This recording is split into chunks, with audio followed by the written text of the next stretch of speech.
साथियों, मैं doctor Anand Kumar Gupta, MD chest physician, Balrampur अस्पताल। आज मैं चेस्ट पेन की अगली कड़ी पर आपको हृदय से होने वाले दूसरे रोगों जिनसे दर्द होता है सीने का, एंजाइना की दूसरी कड़ी पर आपसे आज चर्चा करूंगा। पिछले वीडियो में मैंने बताया था कि एंजाइना पेन क्यों उठता है और उसके लक्षण कैसे हैं। दूसरा मैंने बताया था कि दूसरे दो टाइप्स, अनस्टेबल एंजाइना और वेरिएंट एंजाइना। अनस्टेबल एंजाइना उस एंजाइना को कहते हैं जो एथेरोस्क्लेरोसिस प्रोसेस से, जो हमने बताया था कि एथेरोस्क्लेरोसिस होती है खून की नलियों में, उसमें प्लेक्स के जमने की वजह से, तो प्लेक्स के फट जाने से जो टुकड़े फैट के निकलते हैं उनकी वजह से, या किसी कारण से शरीर में खून के थक्के बन जाएं, वो खून के थक्के छोटे अगर पूरे शरीर में तैर रहे हों और खून हार्ट की कोरोनरी आर्टरी की किसी ब्रांच में जाकर अटक जाएं, तो उसके आगे का खून का सर्कुलेशन रुक जाता है, क्योंकि ये अटक करके लगभग पूरी तरह से बंद करते हैं, पार्शियल या कंप्लीट ऑब्स्ट्रक्शन कर देते हैं। और इस ऑब्स्ट्रक्शन की वजह से जो खून की रुकावट होती है और इसमें रेस्ट करने से भी पेन नहीं जाता है, क्योंकि ऑब्स्ट्रक्शन हटता नहीं है और खून की दौड़ान हो नहीं पाती, ऑक्सीजन की पहुंच हो नहीं पाती है और वो पेन परसिस्ट कर जाता है और इसका पेन 5 मिनट से आगे बढ़ करके आधे घंटे तक बना रहता है। अगर ऐसा दर्द उठता है और ये मरीज महसूस करता है कि साहब जो पहले एंजाइना का पेन होता था ये थोड़ा अलग और ज़्यादा तीव्र है और इसमें ज़्यादा हमको लग रहा है कि मौत के करीब हम आ रहे हैं, और इस एहसास पर जब 5 मिनट से ज़्यादा एंजाइना का पेन उसको उठ जाए, बदले हुए रूप में उठ जाए, तो शीघ्र जो एंजाइना की कॉमन दवाइयाँ हैं उनसे आराम ना मिल रहा हो, जैसे एंजाइना की जो कॉमन दवाइयाँ हैं वो एस्प्रिन चबा के खाने की है और सर्बिट्रेट अर्थात नाइट्रोग्लिसरीन को जबान के नीचे रखने की है, बिस्तर पर आराम करने की है। अगर इनसे आराम नहीं मिल रहा है तो इसका मतलब ये अनस्टेबल एंजाइना है। और चूँकि खून की दौड़ान अपने आप नहीं हो रही है और आपको डॉक्टर की ज़रूरत है, क्योंकि अगर खून की में दौड़ान नहीं होगी, लंबे समय तक ऑक्सीजन कमी रहेगी, तो वो मांसपेशियाँ डेड हो जाएंगी, परमानेंट डेड हो जाएंगी। और इस परमानेंट डेड होने की वजह से जो मांसपेशियाँ होंगी उनको हम लोग MI मतलब मायोकार्डियल इन्फार्क्शन बोलेंगे। इस्कीमिया में खून की कमी होती है और जो बाद में पूरी हो जाती है, जैसा एंजाइना, स्टेबल एंजाइना में हमने देखा। इसमें ऑब्स्ट्रक्शन की वजह से, लंबे समय ऑब्स्ट्रक्शन की वजह से खून की दौड़ान नहीं जा पाई तो इन्फार्क्शन हो गया। MI जो आमतौर पे जो बोलते हैं उस मायोकार्डियल इन्फार्क्शन को बोलते हैं, इसी को हार्ट अटैक कहते हैं। और अगर हार्ट अटैक समय पे नहीं सिया गया तो कार्डियक अरेस्ट हो सकता है। कार्डियक अरेस्ट मतलब हार्ट खून को पंप करना बंद कर सकता है और मरीज की मृत्यु हो सकती है, जो कहते हैं हार्ट अटैक में मृत्यु हो गई। अगर इस तरह का करैक्टर चेंज हो रहा है तो कृपा करके शीघ्र अपने पास के ऐसे हार्ट केयर सेंटर पे जाने की सोचें जहां पर पहले से आपको पता है कि काबिल डॉक्टर और मतलब दवाओं की उपलब्धता सब कुछ हमको मिल जाएगी। अगर हम ऐसा नहीं करते हैं, इस मेडिकल इमरजेंसी को पहचान नहीं पाते हैं, तो हम अपने स्वजन को खो भी सकते हैं। साथियों, acute coronary syndrome ACS, coronary artery disease की वो चीज़ें हैं जिसमें हम कहते हैं कि आपको अनस्टेबल एंजाइना या MI हो गया। अनस्टेबल एंजाइना और MI में बेसिक अंतर डैमेज के एक्सटेंशन का है। अगर कार्डियक बायोमार्कर्स ट्रोपोनिन और CPK-MB अगर बढ़े हुए निकलते हैं तो हम कहते हैं कि ये MI का पेशेंट है। और अगर अनस्टेबल एंजाइना का दर्द उठ रहा है लेकिन कार्डियक बायोमार्कर्स नॉर्मल निकलते हैं तो हम लोग कहते हैं कि अनस्टेबल एंजाइना ही है, अभी कोई मांसपेशियों की डैमेज नहीं हुई। कभी कभी कुछ पेशेंट्स में सीने में दर्द नहीं उठता है, उसको हम लोग साइलेंट MI कहते हैं। और साइलेंट एमआई में मृत्यु की दर बढ़ जाती है। और साइलेंट एमआई इसलिए ज़्यादातर होता है कि जो हमारे पेन फाइबर्स, दर्द की तंत्रिकाएँ हमको दर्द का एहसास कराती थीं, वो कार्य नहीं करती हैं।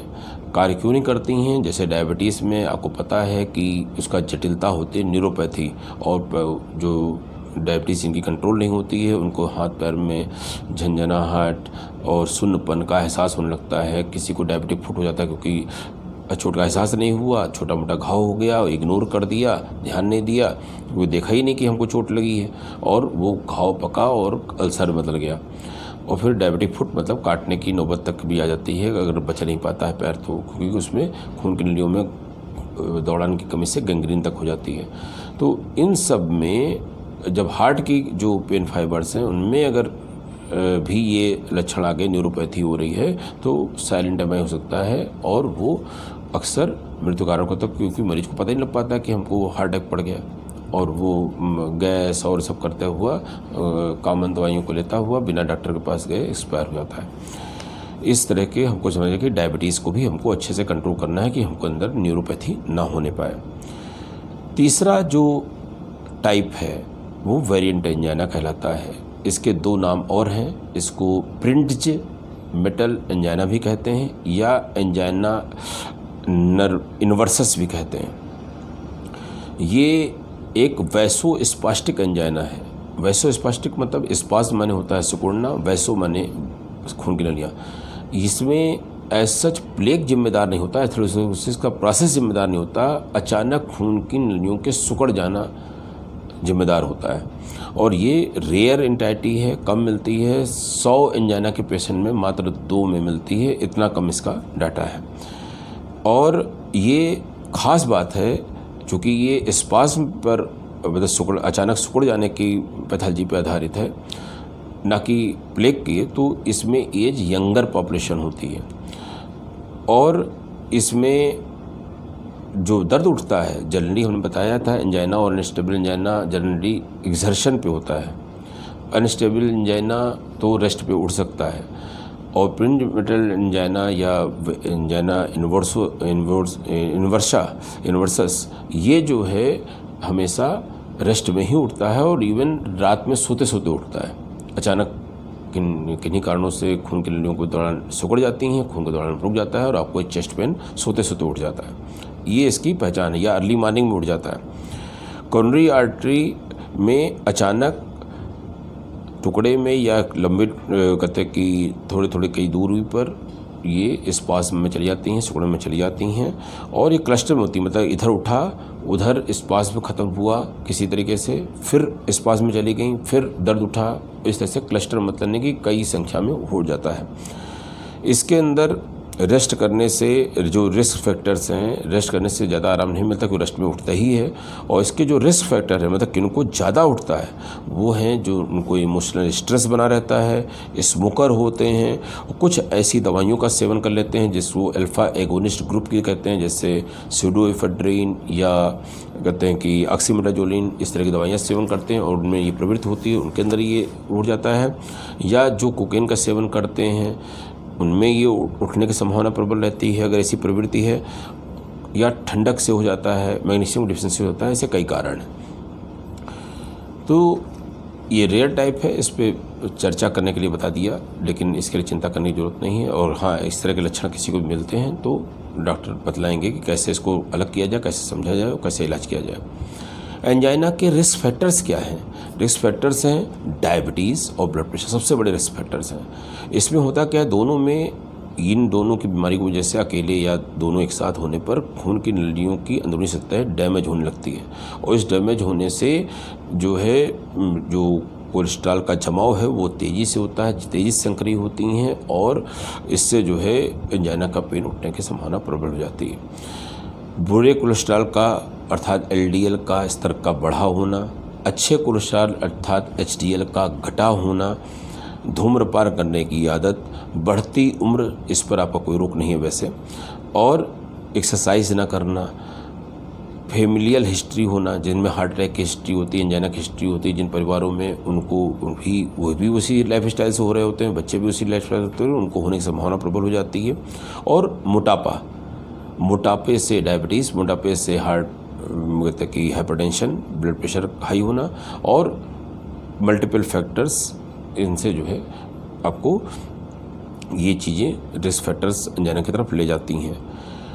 ऐसे ही सेक्स भी है, पुरुषों में ज़्यादा होता है, लेकिन इसको भी आप बदल सकते। बढ़ती उम्र और एज पे आपका नहीं है, बाकी सारे फैक्टर्स पे आपका कंट्रोल है कि आप तनाव पे कंट्रोल रखें, उससे भी एंजाइना ज़्यादा होता है। और तंबाकू किसी भी रूप में, खास करके स्मोकिंग के रूप में अगर आप लेते हैं तो आपको कहते हैं कि चाहे वो फर्स्ट हैंड स्मोकिंग हो, चाहे सेकंड हैंड स्मोकिंग हो, चाहे थर्ड हैंड स्मोकिंग हो, या फोर्थ हैंड स्मोकिंग हो, अगर किस सेकंड हैंड फर्स्ट हैंड में ज़्यादा संभावना बीमारी की होगी, थर्ड और फोर्थ में कम होगी, लेकिन स्मोकिंग किसी भी रूप में होगी नुकसान करेगी। इससे क्या होता है कि जैसे डायबिटीज़ में मैंने बताया, हाइपरटेंशन बताया, डैमेज होने लगती हैं और आपको एथेरोस्क्लेरोसिस का प्रोसेस तेज़ी से बढ़ने लगता है। बचाव कैसे करना है, एंजाइना हमको होने ना पाए।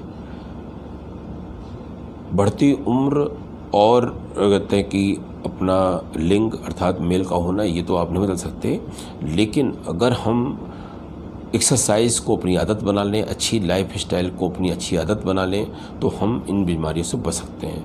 Healthy food, healthy weight, healthy exercise, regular exercise अगर हम करते हैं तो हम स्वस्थ रहते हैं। साथ में हमारे अंदर किसी भी तरह का नशा नहीं होना चाहिए, स्मोकिंग ना करें, अल्कोहल ना लें, अपने तनाव को नियंत्रित रखें, योगा करें, एक्सरसाइज करें, स्वस्थ बने रहें। शार्प स्टैबिंग पेन, मैंने बताया था कि एंजाइना के कुछ वेरिएंट्स में हो सकता है, लेकिन साम तौर पर डल होता है। अगर शार्प पेन है, फिर से दोहरा दूँ, शार्प शूटिंग पेन अगर चेस्ट का है तो हार्ट अटैक मतलब एंजाइना या हार्ट अटैक होने की संभावना न्यूनतम है। आशा है कि आपने चेस्ट पेन के एंजाइना के रूप को समझा होगा। अब आपका पहचानने में और समझने में आपकी समझ बढ़ी होगी। अब अगले वीडियो में मैं दूसरी हार्ट की बीमारियों और अदर कासेस पर चर्चा करूँगा। धन्यवाद।